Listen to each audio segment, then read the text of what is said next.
Hello, everybody. I am here. My name is Daisy Collins of TsunamiRose.net. Of course, doing this kind of impromptu live. I was on my way to a party and my tire popped. So I was like, why waste this makeup? So here I am doing this Q&A. I do have the questions already printed out for me. And after I go through the questions that I have, if you guys have any questions for me, I can go ahead and answer those for you. So I had Aristi. She asked me, what do you love and what do you hate about crafting and junk journal making? So I love, after it's done, I love looking through the pages. I love feeling all the crinkly pages. Hi, Patricia. I love making ephemera. All that is fun. Everything's really fun. What do I hate? I hate sewing in signatures, whether it's with my sewing machine or by like hand. That's always the most, it's not that I hate it, it's just like the most nerve-wracking part of making junk journals. Sewing in the signatures is like, it always makes my heart skip every time I have to do it. Even to this day, even with the easiest method that I use, it's still really hard to do. So that's what I hate. I also, what do I hate about like crafting? I hate like how wasteful it can be, with like paper packaging or plastic packaging or over packaging items. I don't like that, and I don't like being too wasteful. Just makes me cringe a little bit, kind of. She also asked about junk journal making. She says, what's the worst mistake you've ever done in crafting? The worst mistake I've ever done would probably be buying a lot of machines that I never end up using, or like I use them once and they're kind of pricey and then I don't use them. So that is kind of some mistakes I've made, is buying a lot of things thinking I'm going to use them and then I end up not using them. So yeah. Also, she asked, let me make sure my microphone is good. Also, she asked a lot of questions. What would I like to try in crafting? I would like to try a lot of things, to be honest with you, but I stick to junk journaling because my hands, I don't know what's wrong with my hands. I'm going to look into it, but my hands are kind of like weak, and so I can't do a lot of things. So I like to focus my time on making junk journals and making sure that I can make the best junk journals I can, instead of my personal, like, kind of idea of being the master of nothing. You know what I mean? So I like to focus on something that I feel like I'm good at and I feel like is fun. Okay, so she also asked, what would I want to change in the way I work? I would like to be a lot more organized. As you can see, you guys think I'm organized. I am not organized. I wish I was organized. I'm really not organized, and I wish I was. So that's one thing I would like to change about the way I work. I'm not sure exactly how to go about doing that, but that's one thing I would like to do about the way that I work. And do I have other hobbies? I do have other hobbies. I actually play Fallout a lot. I love Fallout. I love watching YouTube videos, if that's considered a hobby nowadays. I'm a millennial, so it probably is. I also like to um, work on my garden. I have my little succulents, and I adore taking care of them. That's been my new hobby, really. That's been my new hobby, is these succulents and these plants, and keeping them alive, I should say, keeping them alive. That's been my hobby. And is crafting a hobby or just work? It's honestly both. Like, I feel when people ask me, like, what are you doing, I'm like, I'm working, like, all the time. I'm working, but it doesn't feel like work. It's, my hobby also. So I love what I do, honestly, and I'm so thankful to you guys to give me that opportunity and kind of like the platform to be able to share my designs and my art with you guys, and I really appreciate that. Sandra asks, do you have a favorite beginner's video? Yeah, I'll leave it down below. I actually started watching, the first junk journal video I ever watched was Yvonne Preston. She has probably one of the most watched junk journal videos out there on how to start a junk journal. So I really, really love her videos. Who inspires you? Margie asks, who inspires you? I'm really inspired by like artists such as John Basquiat and Betsy Johnson, and kind of clashing them together along with like vintage images, kind of like the idea of using like scratches or like weird letters and weird textures around your work to kind of draw attention to things instead of having like a clean slate. So that's kind of some of my inspirations. Do I have any pets? Yes, I have one cat and about 15 succulents that I consider my pets. Hi, Carrie, and hi to Susan. Also, she says, if I could go anywhere in the world for inspiration, where would I go and why? That's a good question. I would probably go to Japan because I've always wanted to go to Japan. And I would probably go to like England and Paris. So very stereotypical wannabe tourist destinations. That's where I would probably go to get inspiration. I love that. As well as Mexico. I love Mexico, everything about Mexico, the color. There's just, well, that's where I've been the most, so that's what I know. Also, Dale says, what other crafts besides junk journals have you done? I actually started making junk journal layouts, so 12 by 12 junk journal layouts, and then I moved over to making cards, and then it turned into making junk journals. So it kind of just spiraled all out of control, really. Let's see. Terry says, how long have you been making journals? I believe I posted my first junk journal video almost 4 years ago now. Either 3 or 4 years ago. So 3 or 4 years. And what's your favorite theme or style? I don't have really a favorite theme. I just go with whatever I have and whatever printables I have. That's kind of the theme. I don't really. I guess my style would be kind of shabby chic. Would be my favorite. Shabby chic would be my favorite type of style for junk journals, as well as just overall all the other crafts that I did as well. Shabby chic was kind of my little thing that I liked, making them vintage. I know you can make a new journal. Maybe I will, like with all brand new like advertisements. You know what I mean? Not vintage, but that's in the future. It's coming. Anna says, how did you come out with your own style? Kind of just being inspired by other companies and kind of what their products look like. I'm not gonna lie, it did inspire me. Companies such as Prima and companies such as My Mind's Eye are very inspiring to me. As well as I've already mentioned, like Jean Michel Basquiat and other people like why am I drawing a Betsy Johnson? I was trying to blink. Okay. So Debbie says, what motivates you to be creative when it seems the inspiration, circumstances, or time get in the way? I don't know. I've always really just had this like need to make things. So it's just like this drive in me to make things. So just that just keeps me going. And sometimes honestly I do want to take a break, so it really helps to kind of only craft like about an hour or two a day to kind of keep it fresh and keep it new. And if I do want to go on with a long project, then it's not like I've been doing it forever.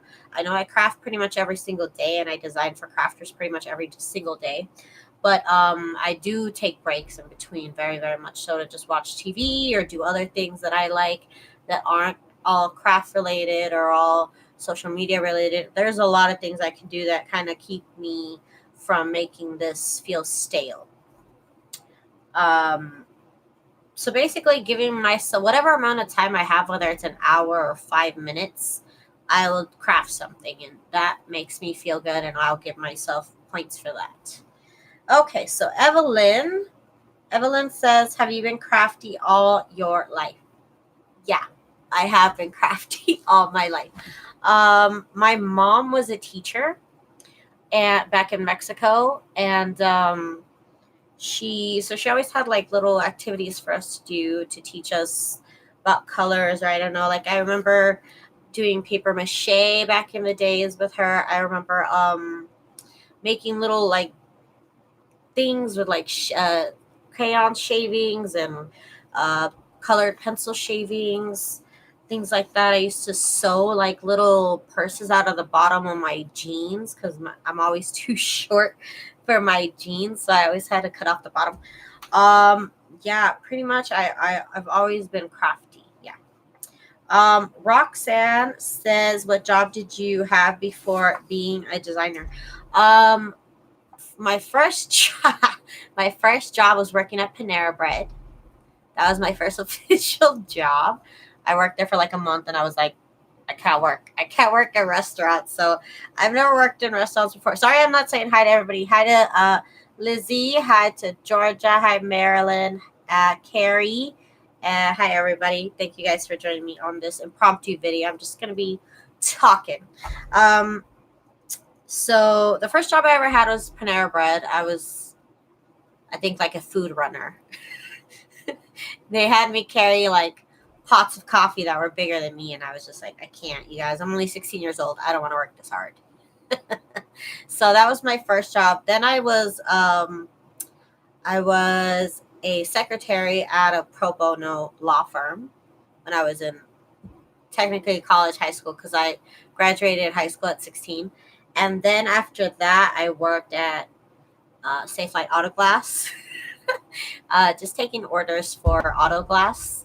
And then I worked at Everything Medical, which is a medical supply store. And then my last job before I went to full-time design, I was a data entry typist at conventions here in town. So I'd go to all these conventions in town and just, you'd fill out your form and I'd type up your name and give you your badge and all your stuff for conventions. So that was my little hustle before my hustle right before I gave being a designer my full-time attention.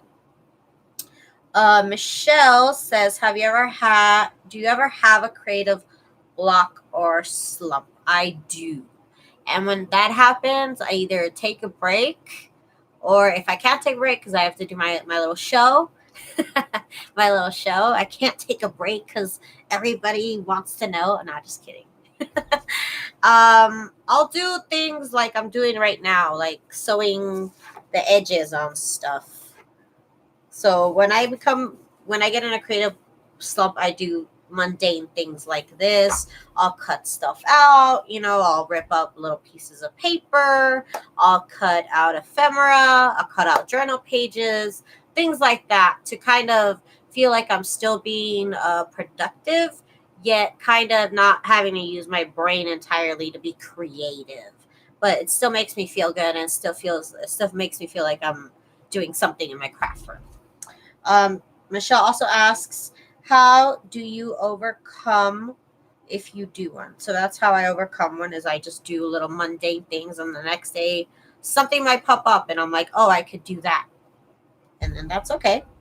That's okay too. You don't have to do epic projects every time you go into your craft room. It's okay to do just cutting out little things or just making little clusters. You don't have to make a junk journal every time you sit down at your desk. So don't feel that pressure. And how did I get into graphic designing? My parents got me a computer when I was 13. And I used to go on like chat rooms. Well, back then they were called forums before there were chat rooms. And so basically it's just like Facebook, but like without it being Facebook. And everybody would have their own little character, and I wanted a little character. I wanted my own little picture. So I started delving into the world of graphic design with that, to be honest with you. I wanted my own little avatar, my own little picture, and I wanted to customize it and put little letters and all that. So that's literally how I got into it. And then back in the days, you used to customize your MySpace page, and I was on Gaia Online, so you used to customize your Gaia Online page. And so all of that kind of led me into graphic design. Chrissy here says, where do you find your inspiration? I already said that. Barbara Did you know as a young child that art was your thing? And if so, how did your parents encourage you? I definitely did know that art was going to be my thing. I remember being a little kid with my little watercolors thinking how cool it would be to like actually be an artist like full time. Like this would be amazing if I could do art. Like I wasn't sure what kind of art back in the days, but I'm like it would be cool to make art. I was always doing things.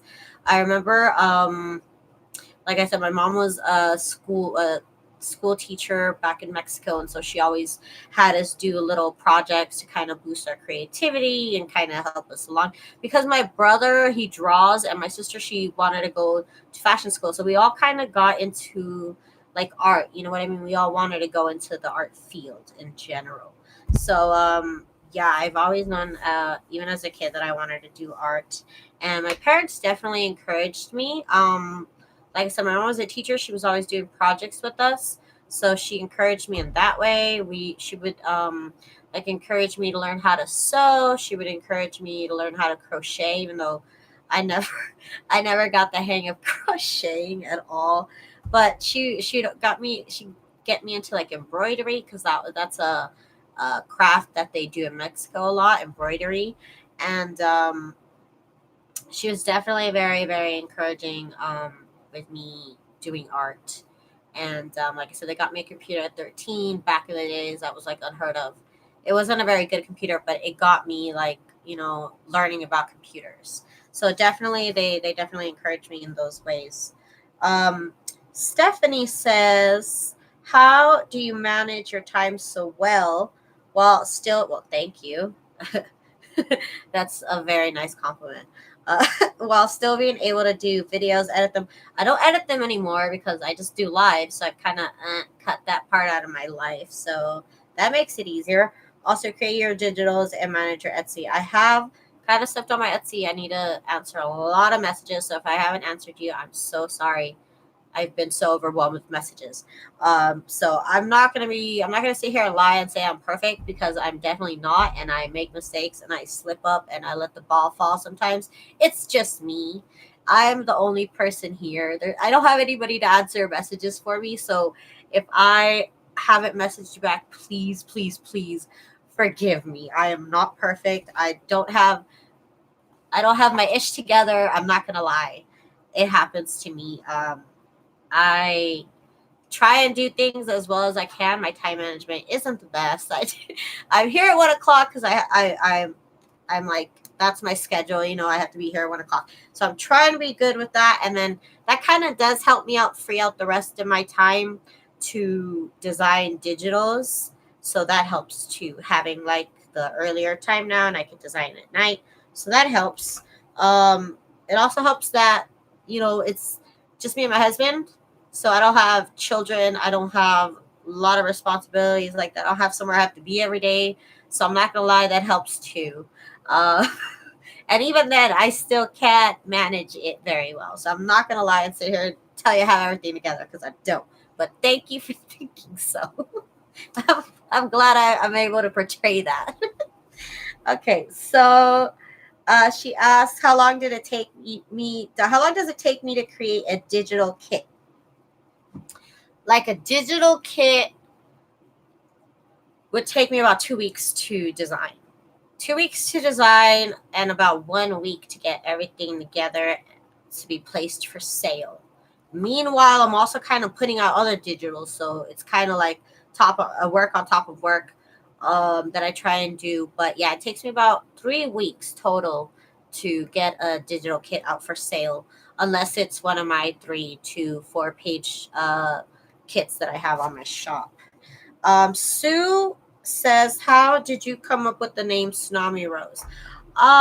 So my name, Tsunami Rose, actually is a screen name that I have been using online since I was 13 years old.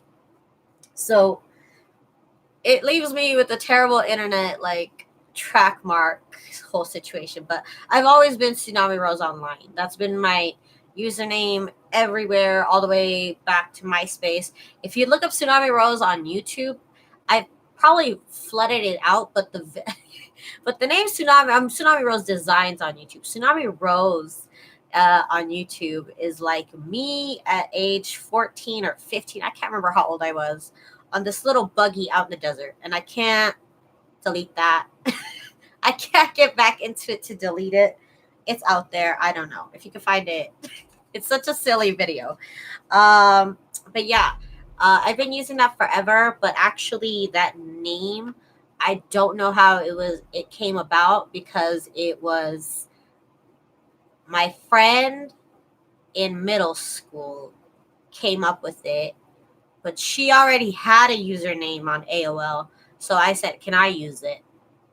And then literally ever since, I've been using it. And she knows I'm still friends with her ever since then, like through MySpace and Facebook. I've been friends with her. So she knows that I've kind of ran with it ever, ever since. But we were both into like anime and things like that. So it probably has something to do with anime. Okay, so Michelle says, how did you start your business? And she also says, how long did it take for it to take off or become successful? So my business started, I actually started trying to sell my sketches for greeting cards. So I designed all these different sketches for greeting cards, and I would make the greeting cards based on those sketches. And I was trying to sell those sketches. And then at one point, I did a whole like 1 or 2 years of my paper crafting videos or content that I made mostly on my blog, were about cards, greeting cards, and like I said, I was trying to sell those greeting card templates, but that didn't happen. And to draw attention to those templates, I was making little cards and little digitals.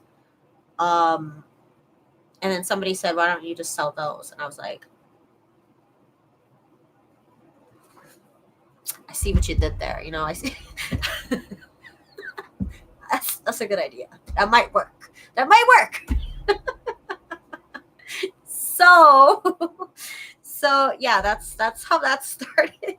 But basically, like I ran a graphic store on this one website called Gaia Online, which had like a bunch of teenagers and stuff, but um we all had these things called signatures. So after you would post something, your like little custom image would show at the end of whatever you posted. So we would all customize those, and I had a little store open where people would give me in-store credits and coins, and I would exchange them. I would design little signature images for them. So I ran that for a long time, probably like 2 years. That was like from age 14 to 16 solid. I was making those images for those people.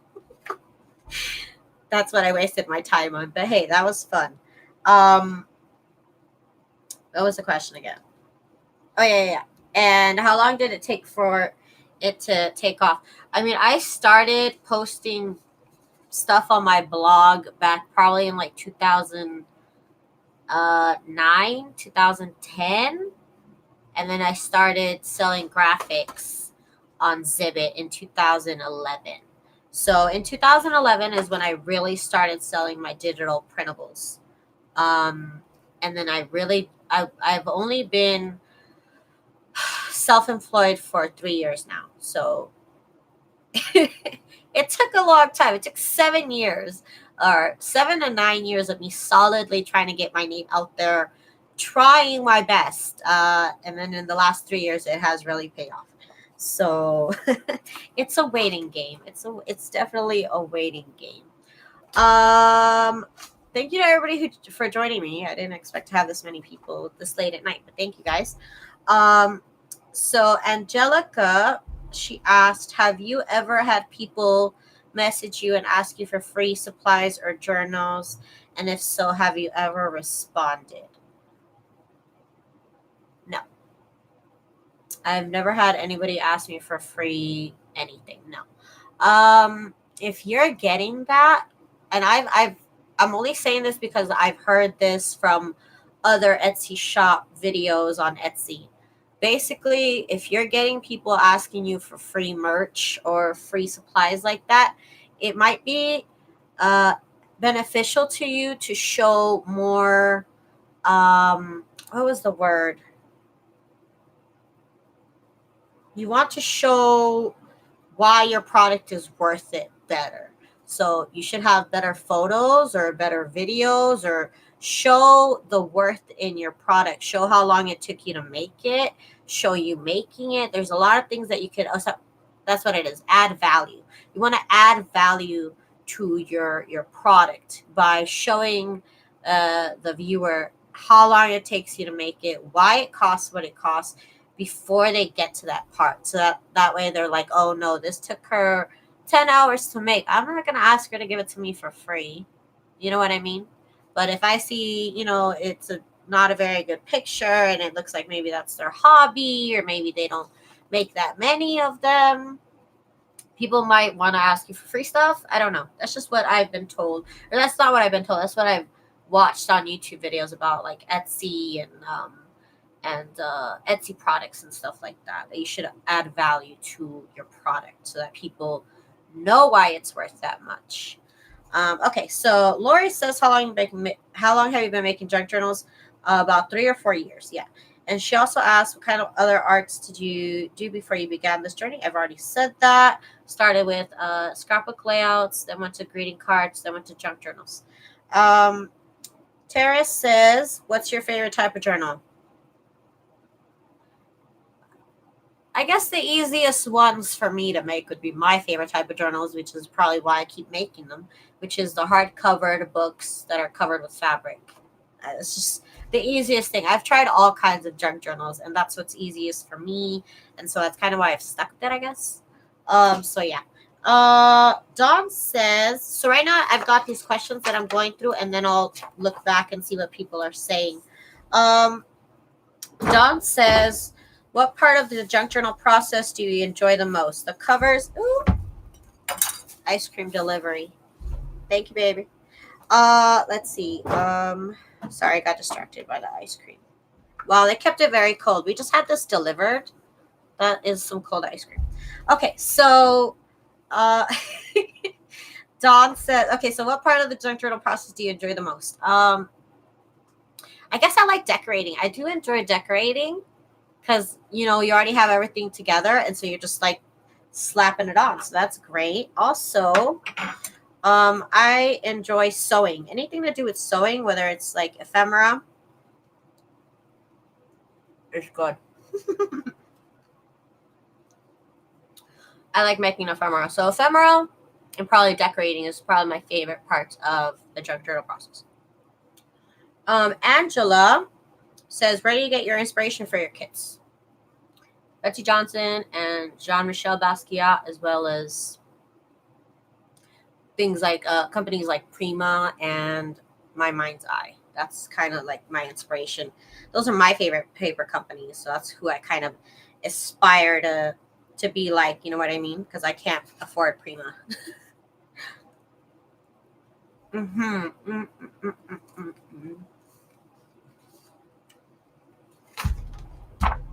Joe says, how do you find time for your husband? We hang out all the time. In between me doing projects, we'll watch an episode of something. Before we go to bed, we'll watch an episode of something. And then I have the weekends where I get to hang out with him.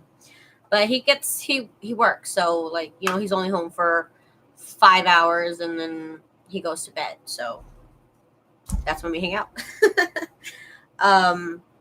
Shirley says, if art were not an option for you, what would your passion be? I don't know. I've kind of always wanted to do art, but I guess I would probably be like a veterinarian or something like that. Something to do with animals, because I like animals. I would like to help them. So something like that, probably like a vet. Something that helps animals, I would love probably to do.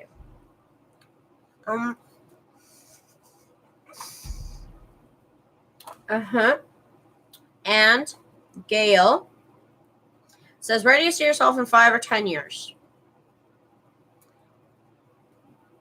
I don't know. Hopefully near my parents. Hopefully very happy. I don't know. And is motherhood in there? No. I'm not. I'm not responsible enough to be in charge of anything that is more alive than a plant. I'm gonna be honest with you guys. You see my room? Do you see my room? I can't. I couldn't. I'm just not responsible enough.